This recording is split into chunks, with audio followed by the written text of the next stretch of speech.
Hey there, my fellow YouTubians. How's it going? It has been about a week since my last video, and I just wanted to make another one and say thank you again to everyone who's left me great comments and subscribe. I've got 84 subscribers now, and so that's just a stone throw from 88, and I'll be making a special video once I hit that particular milestone. And, excuse me, wanted to mention that I'm going to be putting up a review on Sunday. I'm going to be doing a double feature review. I'm going to see two movies this weekend, and I'll be reviewing them both in a video which I will post on Sunday night, so you can look out for that. Speaking of Sunday, an event that I tune in for every single year, the MTV Movie Awards will be coming on then. And the MTV Awards is pretty silly and oftentimes very stupid, but fun. Like the movie parodies and some of the comedy routines and acceptance speeches, I've enjoyed many of those over the years. And one thing that I've noticed about the awards in the early going is when they do their big prize of the night, that would be Best Movie as opposed to Best Picture. In the beginning, they really sort of chose well. The voters really chose well, I thought. A lot of dumb movies got nominated, popular but dumb movies, but there were the winner always seemed to be particularly good. Either trend-setting or sort of, especially a prime example of whatever genre it occupies. For example, when the Best Picture at the Oscars went to Forrest Gump, MTV gave it to Pulp Fiction. And when the Oscars voted American Beauty Best Picture, the MTV voters picked The Matrix, of course. And then you've got movies like Terminator 2 and Menace to Society, Seven, Scream, There's Something About Mary. These are all, very fine pictures, good, excellent examples of whatever genre they occupy, and so well deserving of a win. And certainly I felt it was indicative of their pop culture impact, that they sort of rose above the heap. And lately that doesn't seem to be the case so much. Let me give you an example here. Last year, The Dark Knight, Iron Man, Slumdog Millionaire were all nominated, but it went to Twilight. Now, Twilight isn't a bad movie. I mean, it's a bad vampire movie. I mean, vampires go out in broad daylight and don't get burned up. I mean, I'm not really on board with that. But aside from that one minor niggle, it is actually a pretty decent movie. The year before that, you had Superbad being nominated and Juno, but instead it went to Transformers, which I was not all that down with. And the year before that, Borat was nominated, but it went to the second Pirates of the Caribbean movie.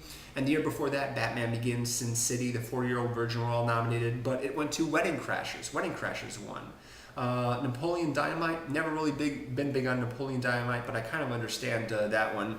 However, Kill Bill Volume 2 and The Incredibles were both nominated, and I would have liked to see either of them get it. And instead it went to that movie. Kind of understandable, but still, we're sort of on a downward spiral here, I think, with these nominees and winners. And this year does not look that much better.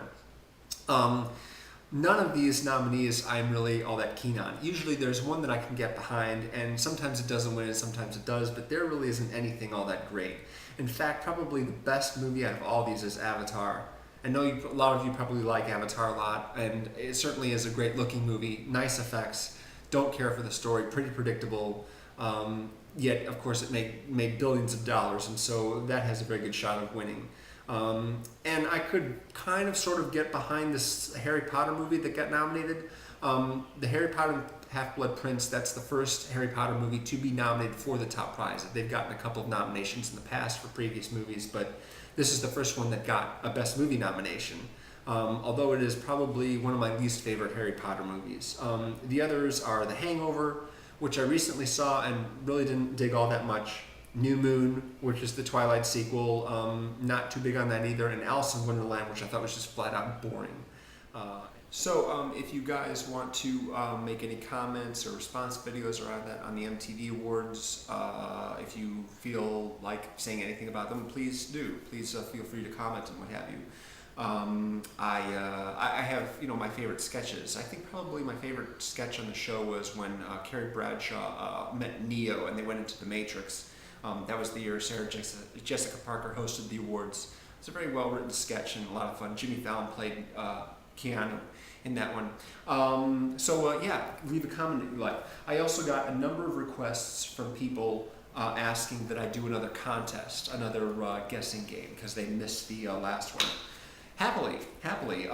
The prize, I don't know, I could do another custom video if you like. How do I determine the prize winner? I guess whoever gets the most number of right. The most number of right answers, I guess, will get the custom video from me.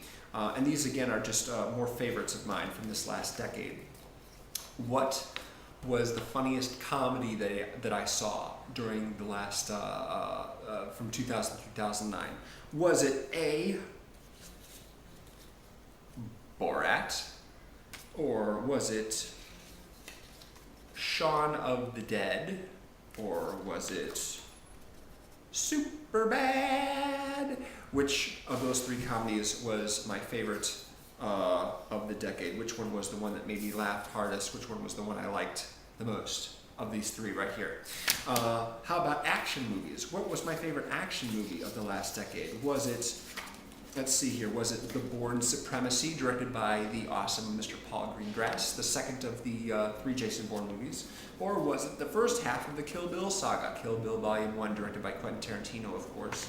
Or could it possibly be Doug Liman's Mr. and Mrs. Smith, which thus far has no sequel, but is still quite awesome. In fact, it's probably more awesome because it doesn't have a sequel to it. All these action movies I like very, very much for different reasons. One of them is my favorite, so see if you can guess which one it is. Horror movies, and thus other tense experiences like that. These are a little bit more obscure, perhaps. The first candidate is Behind the Mask, The Rise of Leslie Vernon, which came out in 2007. It's a very low-budget movie. No big stars in it, unless you count Robert Englund's cameo as a big star. Then we have, of course, I believe, which is a Dutch film called Let the Right One In. This is a highly critically acclaimed vampire movie, and it's about to be remade, I think, with the girl from Kick-Ass playing the lead character, one of them anyway. Let the Right One In. And finally, from Australia, we have Wolf Creek, which is also pretty much American Star free, and a highly effective movie. So one of these three is my favorite horror movie of the decade. And finally, on a different tack altogether, which film would I consider to be the most visually stylish, the best looking movie of the decade for whatever reason? And I can tell you right now that The Assassination of Jesse James by the coward Robert Ford is probably the most beautifully photographed movie of the decade. And Constantine by Francis Lawrence has some of the coolest production design and set design and integration of visual effects. Of course, all the Pirates of the Caribbean movies had amazing effects too, but this one especially so. It's kind of a rush. And finally, the movie that probably has the most awesome editing of any movie in the decade is, of course, Requiem for a Dream by Darren Aronofsky, a movie that is known for having just an absolute punishing visual style, not to mention the subject matter. It's all about drug addicts who are unhappy, to say the least. So one of those three is my favorite visually stylish movie of the decade, and so we have 4 categories there, and I shall make a customized video for whoever gets the most number of right first, I suppose. Hi, Kiki. So, signing off for now, and I'll have that review for you on Sunday evening.